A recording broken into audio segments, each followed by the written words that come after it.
Assalamualaikum warahmatullahi wabarakatuh. Jumpa lagi di Bensin Kuning Channel. Selamat pagi, siang, sore, dan malam. Apa kabar semuanya?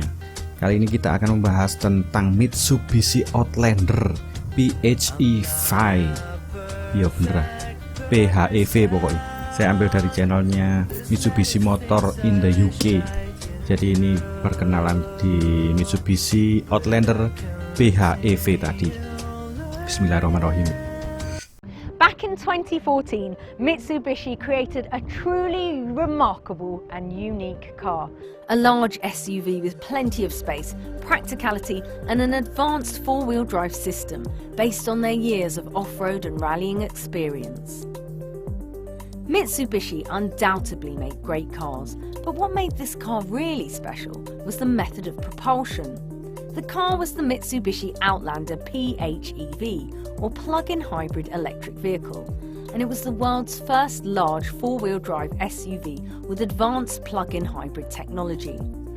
Using a combination of both electric power and petrol power meant that it could achieve reduced emissions and fuel efficiency that were just impossible for your traditional petrol or diesel engine. Truly a no-compromise solution for drivers that need the practicality and convenience of an SUV, but without the environmental impact and fuel and tax costs that are usually associated with them. Fast forward to the here and now, and the Mitsubishi Outlander PHEV is the most successful plug-in hybrid SUV ever, and not just here in the UK, but worldwide. And with every passing year, Mitsubishi are updating and refining that technology, which means the one that I'm driving here today is better than ever.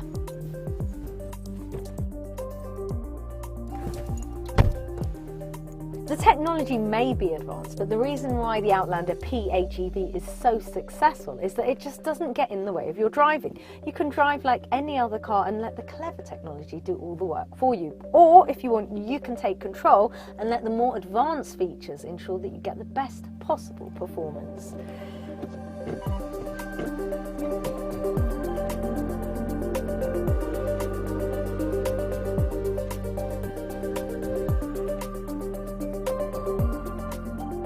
Now, I've got a little confession to make. I myself am the proud owner of an Outlander PHEV.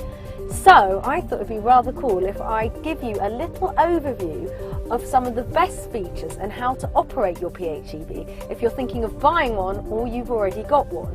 It will be in plain, simple English, and you'll love yours as much as I love mine.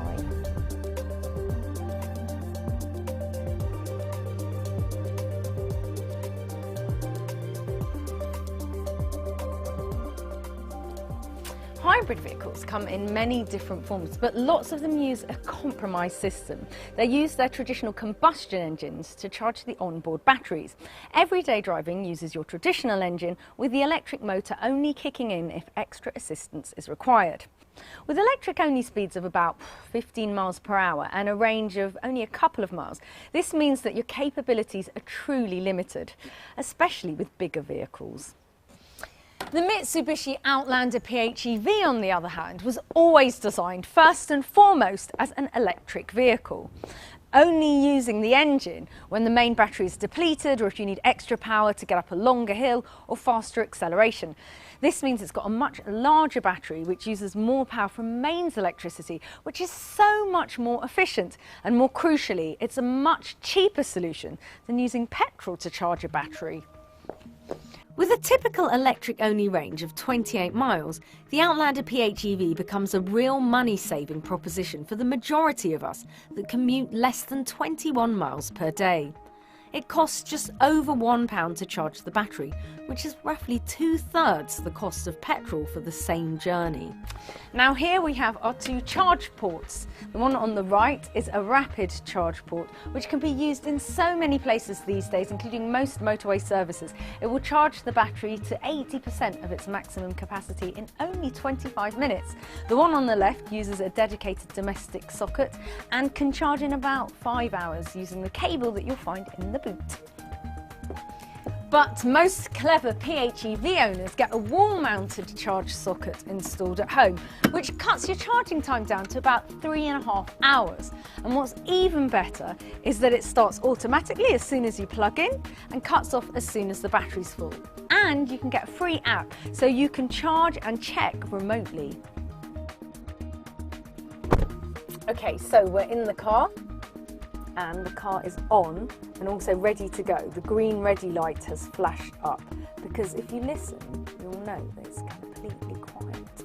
Other than that though, everything's pretty normal. It's comfortable, it looks like a normal car. The only way I'd know that I'm in a car that's a little bit special is by looking at the dashboard. So first up, we have got our battery level on the left there, and then on the right, we've got the level of petrol. Then above that, you've got your ranges, so your EV range, and then also your combined petrol and electric range. And then you've also got a rev counter, which is a bit different as well. On the left, you can see your EV usage, and that will show you how much energy you're using from the battery or how much energy you're putting back in when you brake. That's called regenerative braking, and we'll come on to that in a bit. And then the other side of the rev counter is like your usual rev counter, and that shows you how your engine is working. Like any other automatic, you could simply drive the Outlander PHEV by selecting drive with this rather nifty selector lever. Release the electric handbrake and you are away. Easy. But before you do that, have a think about your journey.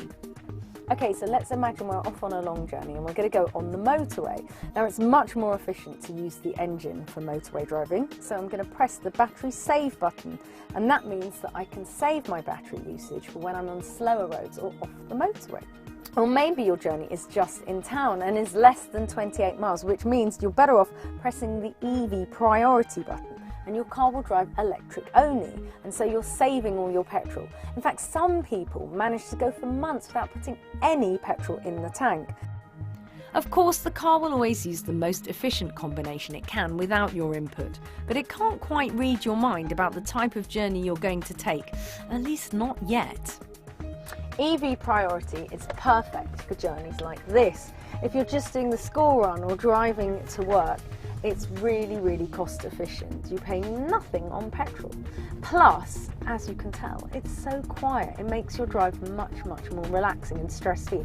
Ideal, especially in towns and cities. And when the petrol engine does kick in, it's so seamless, you'll hardly notice at all. Earlier on, I mentioned regenerative braking, which is rather a mouthful, but essentially means that whenever you slow down or descend a hill, the motors turn into generators and direct the energy you'd have lost back into the main battery. It's a good way to extend your EV range even further for free, and it feels a bit like ordinary engine braking when you shift down gears in a manual car. The car will default to an average level for you, but if you wish, you can take manual control by using these paddles either side of the steering wheel. Simply pulling the right-hand paddle increases the level of braking, and the left-hand one reduces it. You have up to 6 levels to choose from. It can get a bit like a game to see if you can shift up and down at the right times and extend your battery range for as much as possible. There's even an eco button here, which reduces the power output to the motors and climate control system. It's a bit like reducing the engine size down a notch. A lot of drivers get in the habit of pressing this when they start the car, especially around town where reduced power is barely noticeable. It helps save your battery power. Now, if you're really into all the stats and all the info, you're in luck, because on your central screen in the car, you can look up all sorts of different statistics. For instance, at the moment I've got mine on energy flow, and that's showing me all the energy that's coming out of the battery and going into the car, and then vice versa, when I brake, the energy that's going back into my battery. And overall, you get a leaf rating, which will tell you how green your driving performance has been. And it can get pretty addictive, especially to make sure that you drive as green as possible.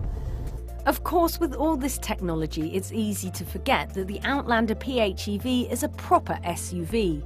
In the winter, you get the comfort of a twin-motor four-wheel drive system with a snow mode to get you out of slippery situations. It also has a four-wheel drive lock for when things get really tough. Plus, did I forget to mention sport mode? You can press a button here in the central column, and then once you're in sport mode, you've got that extra oomph.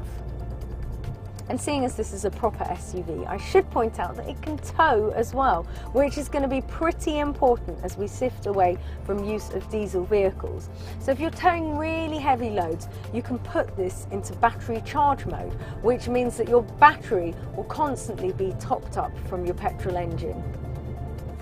I hope this little introduction has been useful and has given you a little bit of insight as to why this car is so special. And before you worry too much about all this technology, the Outlander PHEV was recently rated the most reliable large SUV pengenalan in dari the UK. So how's Mitsubishi that Outlander PHEV. Puff, cari mobil puff. Semoga bermanfaat dan terima kasih sudah meluangkan waktunya. Wassalamualaikum warahmatullahi wabarakatuh. Selalu subscribe. Mangan sing kemucan tengen.